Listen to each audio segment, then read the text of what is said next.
magnetic field, and the Russians have figured, well, actually Tesla originally figured out how to draw energy from this giant field. Now, I mentioned Tesla. We're going to get into a little bit of historical background now. A gentleman by the name of E.T. Whittaker, way back in 1903 and 04, wrote papers beginning the ideas of energy from the vacuum and scalar interferometry. Now, that's 100 years ago, folks, more than 100 years ago. These ideas have been out there, but this guy was regarded as a heretic, and so was the next gentleman we're going to mention. I've already mentioned his name, Nikola Tesla. This man was probably one of the greatest scientists of the 20th century and also one of the very least appreciated.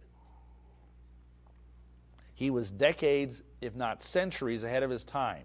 He was a Serb, born in 1856, and even in a young age, he distinguished himself as very brilliant. For example, in school, they thought he was cheating because he could do integral calculus in his head. Now, I'll tell you, folks, I don't exactly even know what integral calculus is. I know in college, I flunked out of the class that I was taking in that subject. So this guy is obviously, smarter than 6 different humans. Anyway, at age 24, he developed the plans for what would become 6 years later the world's first induction engine. That's a technological advance that would change the world of electricity. He also came up with the idea for an AC, or alternating current motor.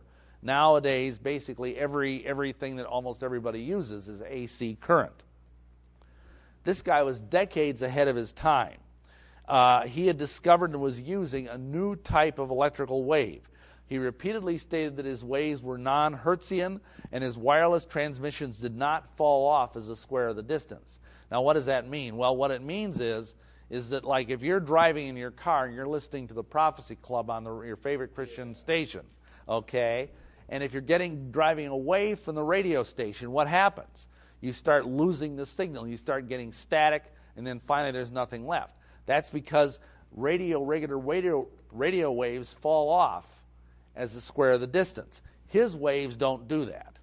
His discovery was apparently so fundamental, and his intent to provide free energy to all mankind was so clear that it was responsible for the withdrawal of his financial backing, his deliberate isolation, and the gradual removal of his name from all of the history books.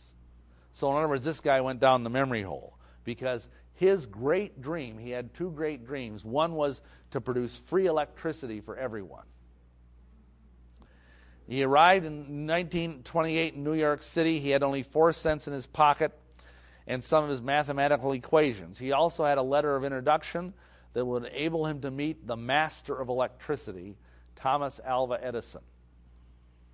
I tell you, I would have liked to have been in that meeting. I would have liked to have been a fly on the wall.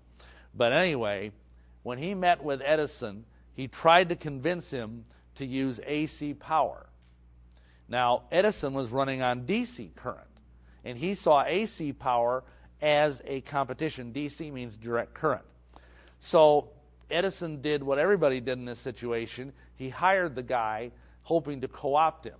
Well, that didn't work. Tesla was too noble for that. And Tesla soon resigned from Edison's company and eventually managed to get financing to start his own. He then developed the principles for AC power generation and transmission that are now used all over the world. Fortunately, I'm sure many of you have Westinghouse appliances, something like that. The guy who started that company, George Westinghouse, believed in Tesla and helped financing him. Here, for example, is a photo of Tesla. He's the gentleman on your right, explaining his model of a rotating magnetic field to Westinghouse engineers. Here's the deal. Finally, with Westinghouse's help, Tesla built his power station in Niagara Falls. But Edison wasn't going to let this happen. And so he used dirty tricks. He used marketing wars. He used everything he could to try and destroy Tesla and Westinghouse's work. And at the same time, in comes J.P. Morgan. Now, J.P. Morgan was the consummate bankster of his generation. This guy was like the most powerful man in America, economically and politically. And he's the guy who helped put together the Federal Reserve, by the way. Just so you know, he was kind of a skunk. And anyway, he weighed in with Edison. and joined forces with Edison, and they just started to squeeze Westinghouse.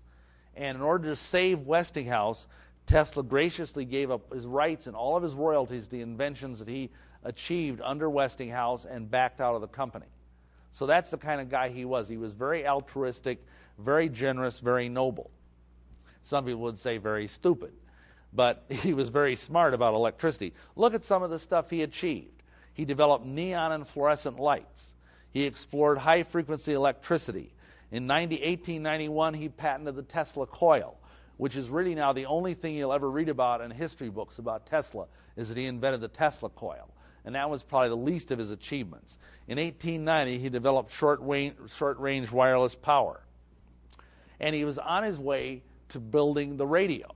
He had developed the ability to send out radio waves, and he was about to test those waves with transmission 50 miles away to West Point, New York.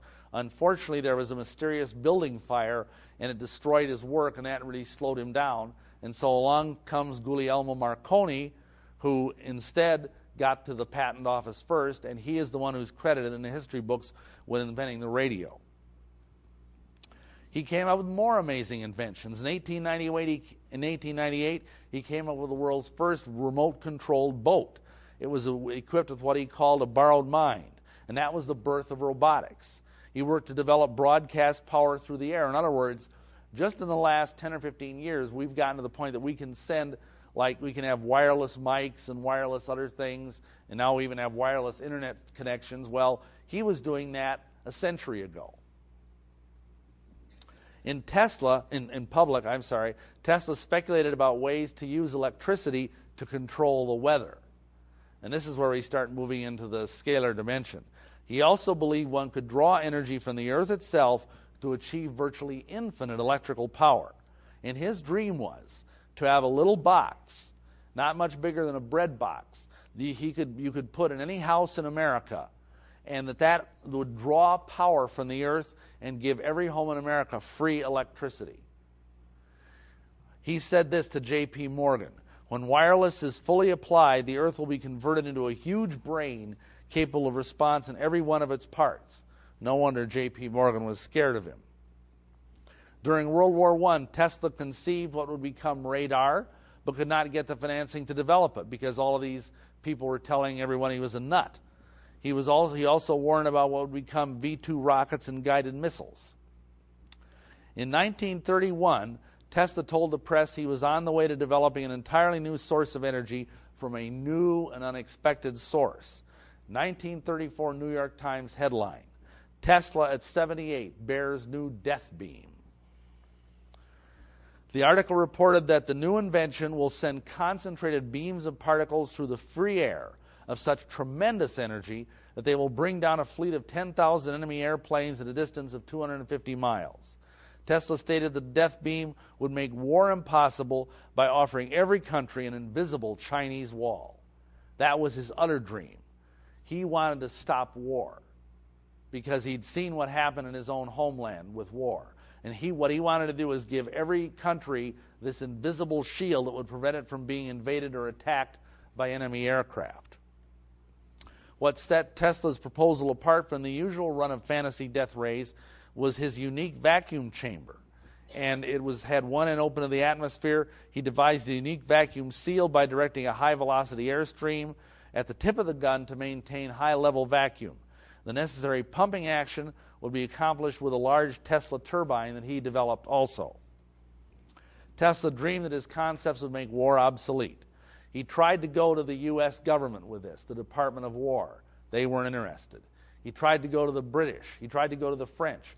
He tried to go to the Germans. None of them were interested. Unfortunately, the Soviet Union was interested. And they wrote him a check for $25,000 and began work on his concepts in 1939. Now, you got to remember, back then, Russia was supposedly our ally. This is right at the dawning years of World War II. Just before his death, in 1843, he issued a statement that he had indeed perfected his death beam. But right after his death, his nephew, Sava Kasanovich, went in his room and found that all of his papers had been rifled through, many important things were missing, and a black notebook was missing that had hundreds of pages that Tesla kept, including a lot of pages that were